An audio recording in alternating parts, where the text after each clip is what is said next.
Mandalorian, Theory 11, playing cards, absolutely love them. So today we are going to be talking about Instagram grids, specifically my winter series and how I kind of planned and ironed everything out.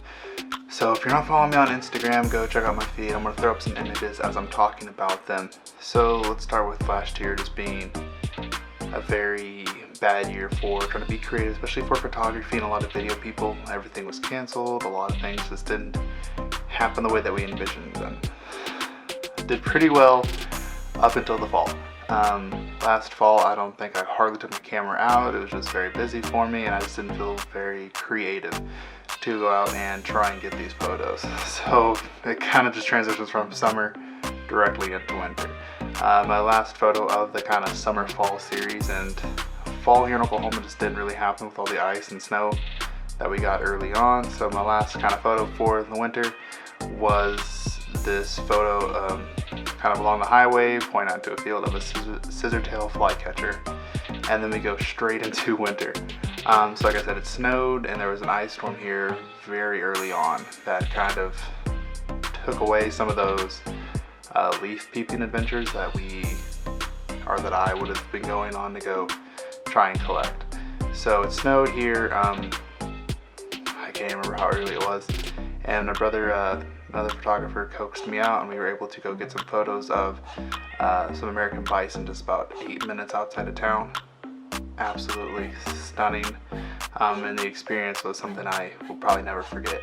Just seeing some American bison going full steam through the snow running was absolutely amazing, and just getting to see them kind of standing there looking at us was amazing.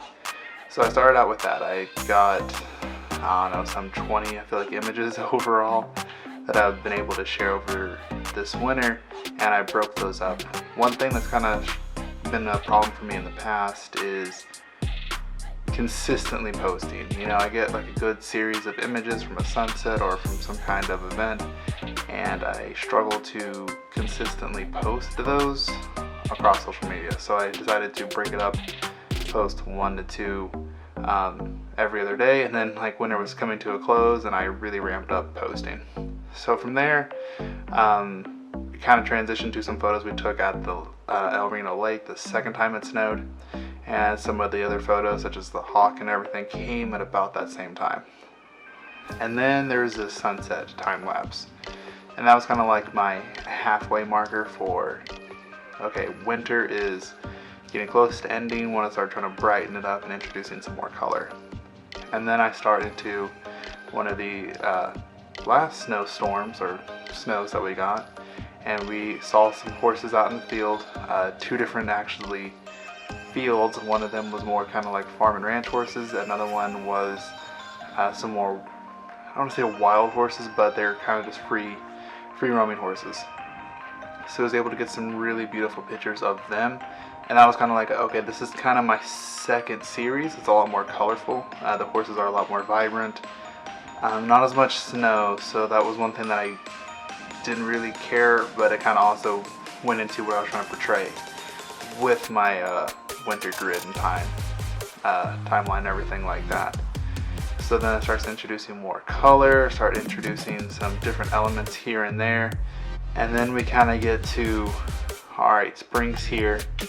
And in some of the last photos that I took actually about beginning of the year, the blue heron photo, and then the one with the orange leaf kind of like being run through by a green piece of grass that was growing up. I was like, oh, this is the perfect image to end winter on. And it maintains that kind of color too from the horses, kind of like the brownish orangish color tone that I was kind of going for. And it actually goes really well with my spring series I'm going to be launching out, but it won't be a lot of nature. It's going to introduce a lot of other concepts that I have planned out, but it goes really well with the first image of my spring series, which I haven't even posted yet, and probably be posted about the same time this video is going out. So if you haven't seen it yet, go check it out on Instagram. So, but I waited on those because I took that blue heron shot, and it was absolutely, it's a beautiful shot. I'm going to post one on, or have one right here. Amazing shot, amazing experience. It probably flew like a foot or two from my face. And it was something that I kind of saw some movement as we were going out on a hike one day, and I was like, what is that? And I had my camera on my neck, and I was, you know, kind of just taking shots casually. And then I saw it, and I paused for a second, and then it just took off, and it flew just right at us. I was lucky that I had my camera kind of close to the settings that I want, so I was able to scroll over my shutter speed really fast to heighten it up in order to get that sharp and crisp movement. But I couldn't post those right away in my mind because it didn't quite flow with what I was doing.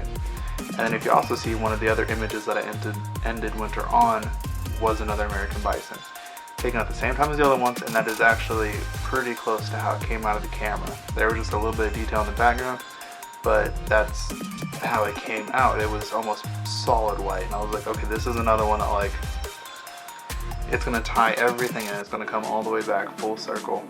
Started with the bison, it's gonna end on the bison, and it's just a nice one too, like clean slate, kind of pure white kind of feeling. And spring is already here. Grass is already starting to grow, so it's gonna be hopefully really easy to maintain the kind of consistency. I have taken about a week off to just kind of like, okay, I got everything posted, and I'm starting to do more YouTube videos now. So thank you guys for sticking around and watching all my videos so far. I really appreciate it.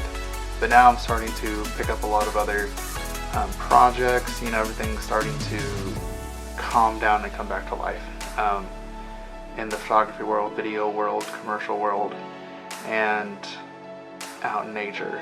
So I intend to go out a lot more. I have a lot of projects planned. I want to go try and shoot some bald eagles that are pretty close to town. Got to lead on their location. Our brother's actually been able to get some pretty good photos of them. So what was different from last year for me? Usually winter is a time that I really struggle to go out and get photographs. There's not a lot of color. Everything's basically brown and white almost, maybe some blue from the sky. And if you go and look at my Pinterest, links below for all my social medias if you're interested. If you go and look at my Pinterest and you see my photography from 2018, I feel like there were 2018, 2019, last year, I've been taking more photos solidly every single year. So this last year, something that I really wanted to do was try to embrace winter more, and I did a really bad job in the beginning, but I feel like I came into it with a pretty good pace and a pretty good force. And I think going into this year, I think I'm going to be a lot better at posting more regularly and trying to have some kind of theme and transition with the seasons. It is very hard to do this, especially if you don't live in an area where you do get a proper full 4 seasons. Some areas it's shorter, some areas it's longer. Like I said, normally we have a very beautiful fall, but this year we didn't.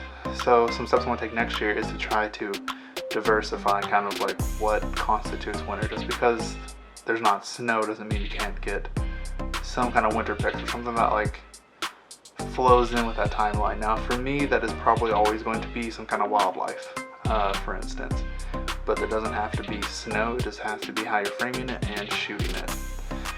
So that was kind of my winter timeline grid explanation. I really hope you guys enjoyed that, and if you have any questions over some of my experiences with these, some of the camera settings, how I edited them, or kind of how I helped or how in my head I planned all these out and tried to get them posted inside of winter, and how I'm going to be transitioning into spring and what spring is going to look like for me. Like I said, if you guys have any questions, comment down below, and I really appreciate you guys watching. I hope you're enjoying this. I'm doing pretty well by getting 2 out a week. Problems just now getting them all edited. Adobe's giving me some problems, so next week or later this week, sorry, try to keep everything straight in my head. Later this week I'm going to be talking about tripods and why you should not buy one from Walmart, but why you should go with that more expensive one, even though it's not practical probably in the beginning, but it will make sense later on. So if you guys are interested in tripods, or if you have any questions, write a comment down below and I will try to answer that in my upcoming video. And next week I'm going to be talking about commercial gigs and kind of how to pitch your services to clients and how to get them kind of interested and how to kind of make that first contact and agreement. And if you guys have any questions on those as well, write a comment down below and I'll answer those next week. But until then, I will see you guys later, and hopefully so will Baby Yoda. So I'll see you guys. Grogu. I made that mistake. Bye.